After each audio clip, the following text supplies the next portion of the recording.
in C tokens, another category is keyword. Key plus word.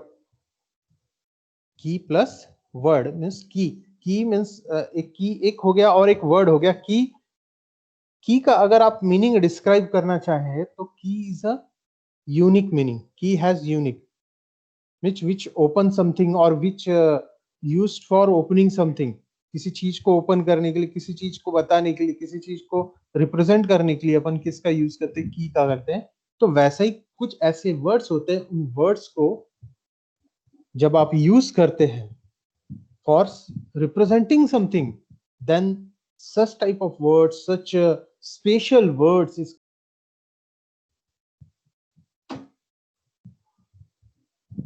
so keywords have standard predefined meaning in C. C language में keywords का एक standard और predefined meaning है, पहले से fixed है उसका. और कीवर्ड को रिजर्व वर्ड भी कहा जाता है. Keyword is also called as reserve word. Second thing, it implements specific feature of the language. Keywords have specific features, fixed meaning. It means that keywords have a special meaning whose meaning cannot be altered, cannot be changed, because it already explained by compiler. C compiler ने पहले से keywords के meaning को specify करके रखा है, तो आप उसके meaning को change नहीं कर सकते. उसका जो मीनिंग है, जिस स्पेशल पर्पस के लिए वो यूज किया जाता है, जो स्टैंडर्ड है उसका, जो प्रीडिफाइंड मीनिंग है, उसके अकॉर्डिंग ही आप कीवर्ड्स का यूज कर सकते हो. That's why basic building block for program statement is keyword. Keyword क्या है? एक बेसिक बिल्डिंग ब्लॉक है किसी भी प्रोग्राम स्टेटमेंट में. जब आप प्रोग्राम डेवलप करते हैं तो कीवर्ड्स के बिना कुछ नहीं हो सकता, because it is a basic building block. छोटा भी प्रोग्राम बनाना है, then you have to use keywords because it has special and standard meaning. So keyword is only used for their intended purpose. जो उसके लिए जो टारगेटेड पर्पस है, intended purpose है, उसी के लिए उसका यूज किया जाता है. कीवर्ड को आप यूजर डिफाइंड वेरिएबल नहीं के तौर पे यूज नहीं कर सकते, आप अपने यूज के लिए नहीं कर सकते. क्यों? क्योंकि वो पहले से ऑलरेडी डिफाइंड है. एक और कंडीशन है कि सारे के सारे कीवर्ड जो यूज करोगे आप उसको लोअर केस में लिखना मस्ट है. देखो, स्पेशल मीनिंग भी बोल रहे हैं अपन, स्टैंडर्डाइज भी है, रिजर्व्ड वर्ड है. रिजर्व की वजह से आरक्षित बोल जो हिंदी में कहा जाता है उसका आरक्षित वर्ड है, मींस वो उसके लिए हो गया, सिर्फ उसी चीज के लिए हो गया. और ये सब कीवर्ड्स को किसमें लिखा जाता है? लोअर केस लेटर में लिखा जाता है. और लोअर केस लेटर क्या होता है? Small letters.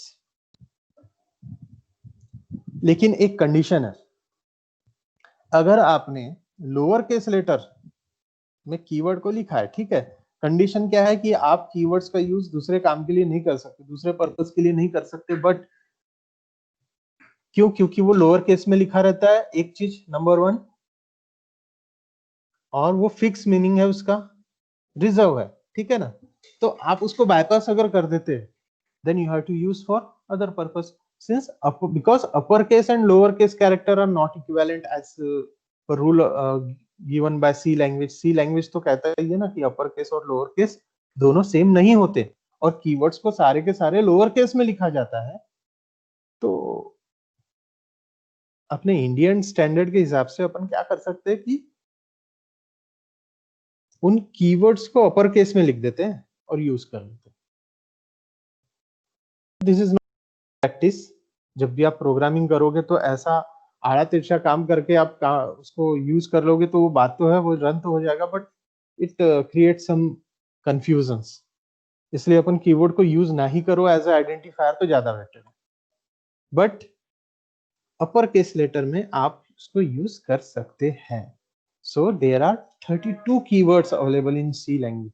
तो ऐसे 32 कीवर्ड्स अवेलेबल है सी लैंग्वेज में, जिनका एक स्पेशल मीनिंग, वो रिजर्व वर्ड है. 16 वर्ड्स है, ये देखिए. नंबर 1 जैसे कि ऑटो, उसका मैंने एक मीनिंग दिया हूं कि जो ऑटोमेटिक स्टोरेज क्लास के लिए यूज किया जाता है। ये ब्रेक है जो लूपिंग स्टेटमेंट में किया जाता है, केस है, कैर है, कॉन्स्ट है। जैसे कि केस का यूज आप स्विच स्टेटमेंट में करोगे, कैर का यूज जो कैरेक्टर डेटा टाइप को रिप्रेजेंटेशन के लिए करना पड़ेगा, कॉन्स्ट का आप कांस्टेंट डिफाइन के लिए करेंगे। अभी जैसे अपन नेक्स्ट लेक्चर में देखेंगे कि const, what is constant, const, why it is used and how it is used. Continuous statement again it is used in a control statement, means looping statement में आप कर सकते हैं। डिफॉल्ट एक है जो स्विच केस में यूज किया जाता है, डू है, डबल है, एल्स है, इनम है, एक्सटर्न है, float, for, goto, if, जिसे मैं अल्फाबेटिकली मेंशन किया हूं। Every keywords have a specific meaning.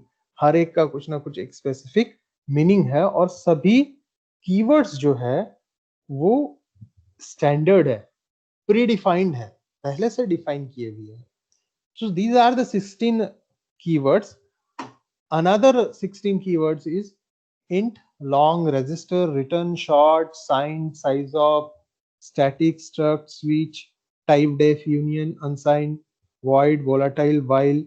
So these are the 32 keywords which is used for a specific meaning in the C program. दूसरी चीज, आप ये 32 के 32 आपको याद करने की जरूरत नहीं है। जब आप प्रोग्रामिंग करते जाओगे वन बाय वन, आपको ऑटोमेटिकली ये 32 कीवर्ड्स याद हो जाएंगे, और आपको ये भी पता चल जाएगा कि इस चीज में इसका यूज किया जाता है और इस पर्पस के लिए उसका यूज किया जाता है। आफ्टर सम टाइम, मींस आप धीरे धीरे जैसे जैसे प्रोग्रामिंग में आगे बढ़ते जाओगे वैसे वैसे आपको ये सारी चीज क्लियर होती जाएगी। So these are the 32 keywords. So again I repeat, keyword is a reserve word number 1. आपको ये चीज भूलना नहीं है कि वो रिजर्व वर्ड है, उसका प्री डिफाइंड मीनिंग है। 32 होते हैं कीवर्ड्स, आप उसको यूजर डिफाइंड के लिए नहीं कर सकते, बट ये कंडीशन से जितनी भी बोला मैंने उसको अपन बाईपास करके उनका यूज कर सकते हैं। आप क्या करो, उसको अपर केस में लिख लो, problem solve. So again I repeat, there are total 32 keywords. Each have special meaning, predefined meaning, standard meaning, also called as reserve word, and it represent in lowercase letter. That this is overall about keywords.